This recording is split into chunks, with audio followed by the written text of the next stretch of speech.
Titanic کا ملبہ دیکھنے کے لیے جانے والی لاپتہ ابدوز جس میں 2 پاکستانی بھی سوار تھے کی تلاش کا عمل جاری ہے۔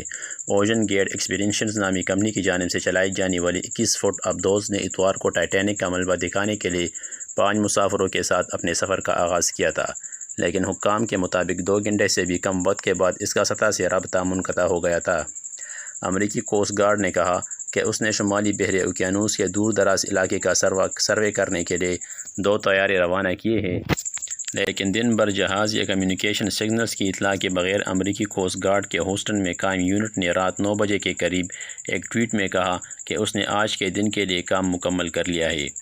ٹویٹ میں بالترتیب ابدوز کو لانچ کرنے والے تحقیقی جہاز اور US air national guard unit کا حوالہ دیتے ہوئے کہا گیا ہے کہ پولر پرنس اور ریسکیو 106 شام بھر سطح پر تلاش کا عمل جاری رکھیں گے۔ کینیڈا کے ہوائی جہاز کی مدد سے بھی تلاش جاری ہے۔ پاکستانی تاجر اور بیٹا جہاز میں سوار تھے۔ پاکستانی تاجر کے اہل خانہ نے ایک بیان میں کہا کہ تاجر شہزادہ داؤد اور ان کا بیٹا سلیمان بھی جہاز میں سوار تھے۔ باپ اور بیٹے نے ٹائٹینک جہاز کے ملبے کو دیکھنے کے لیے اس سفر کا منصوبہ بنایا تھا۔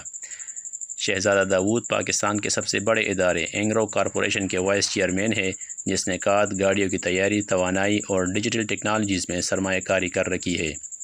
کیلیفورنیا میں قائم تحقیقی ادارے SETI کی ویب سائٹ کے مطابق وہ اپنی بیوی اور 2 بچوں کے ساتھ برطانیہ میں رہتے ہیں۔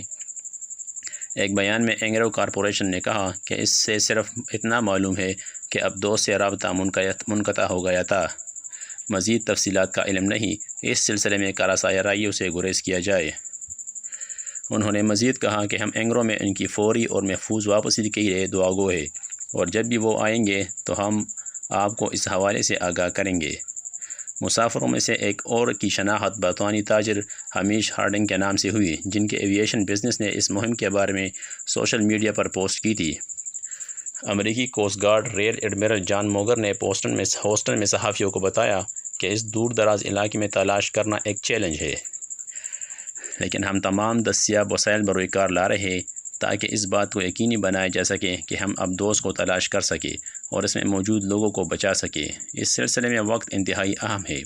ابدوز میں عملے کے 5 افراد کے لیے 96 گھنٹے آکسیجن دستیاب ہے، اور جان مورگر نے کہا کہ انہیں یقین ہے کہ ان افراد کے پاس اب بھی 70 یا 80 سے گھنٹے کی آکسیجن موجود ہوگی۔ اوشن گیٹ ایکسپیڈیشن کے ترجمان نے پیر کو دیے گئے AFP کو بتایا تھا کہ ہم اپنی ابدوز سے ایکسپلوریشن گاڑیوں میں سے ایک کے ساتھ رابطے قائم کرنے میں ناکام رہے ہیں، جو فی الحال ٹائٹینک کے ملبے کے مقام پر جا رہی تھی۔ بیان میں مزید کہا گیا کہ ہماری پوری توجہ مسافروں کی حفاظت پر مرکوز ہے، اور تمام مسافروں کو بحفاظت واپس لانے کے لیے ہر ممکن اقدامات اٹھائے جا رہے ہیں۔ کمپنی غوطہ خوری کے لیے ٹائٹن نامی ابدوز استعمال کرتی ہے، جس کی زیادہ سے زیادہ گہرائی میں جانے کی صلاحیت 4000 میٹر یعنی 13100 فٹ ہے۔ ٹائٹینک 1912 میں انگلینڈ سے نیو یارک کے اپنے پہلے سفر کے دوران 2244 مسافروں اور عملے کے ساتھ روانہ ہوا تھا، لیکن ایک برفانی تودے سے ٹکرا کر ڈوب گیا تھا۔ اس سانحے میں 1500 سے زیادہ افراد ہلاک ہو گئے تھے۔ ملبہ 2 بڑے حصوں میں 400 میل دور کینیڈا کے ساحل نیو فاؤنڈ لینڈ سے تقریباً 13000 فٹ پانی کے اندر ہے۔ یہ ملبہ 1985 میں ملا تھا، اور یہ سمندری ماہرین اور زیر آب سیاحوں کے لیے انتہائی کشش کا باعث ہے۔ یونیورسٹی کالج لندن میں میرین انجینئرنگ کے پروفیسر ایسٹر گریگ نے پریس کے ذریعے شائع ہونے والی جہاز کی تصاویر کی بنیاد پر 2 ممکنات تجویز کیے ہیں۔ انہوں نے کہا کہ اگر اس میں برقی یا مواصلاتی مسئلہ آ گیا ہے تو یہ تیر رہی ہوگی اور اس بات کی منتظر ہوگی کہ اسے تلاش کر لیا جائے۔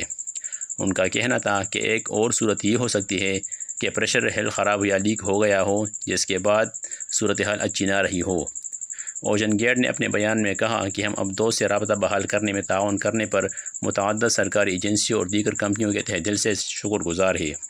ایڈیلیڈ یونیورسٹی کے ایسوسیٹ پروفیسر ایرک فوسل نے ایک بیان میں کہا کہ وقت گزرتا جا رہا ہے اور گہرے پانیوں کے غوطہ خوروں کو معلوم ہے کہ اس میں غلطی کتنی خطرناک ثابت ہو سکتی ہے۔ سمندر کے اندر جانا انجینئرنگ کے نقطہ نظر سے خلا میں جانے سے زیادہ مشکل ہے۔